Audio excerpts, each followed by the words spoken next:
দল থেকে ১ টাকাও না নিয়ে ১৭ বছর ধরে দলের জন্য নিঃস্বার্থভাবে কাজ করে যাচ্ছেন, এমনটাই মন্তব্য করেছেন কবিরহাট পৌর বিএনপির আহ্বায়ক মোস্তাফিজুর রহমান মঞ্জু। সাইফুল ইসলাম নিশাতের প্রতিবেদনে দেখুন বিস্তারিত।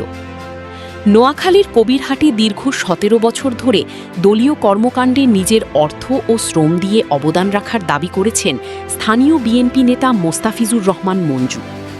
তিনি কবিরহাট প্রতিদিনকে জানান, এই দীর্ঘ সময়ে তিনি দলের কাছ থেকে কোনো আর্থিক সুবিধা নেননি, বরং ব্যক্তিগতভাবে দলের বিভিন্ন কর্মসূচি বাস্তবায়নে সহযোগিতা করে আসছেন। মঞ্জু বলেন, দলকে ভালোবেসেই আমি কাজ করে যাচ্ছি। দলের জন্য কাজ করতে গিয়ে কখনো কোনো প্রতিদান বা আর্থিক সুবিধার কথা ভাবিনি। বিএনপির একজন কর্মী হিসেবে ত্যাগ ও আদর্শকে সবসময় প্রাধান্য দিয়েছি। ভবিষ্যতেও দলকে শক্তিশালী করতে একইভাবে কাজ করে যাওয়ার প্রত্যয় ব্যক্ত করেন।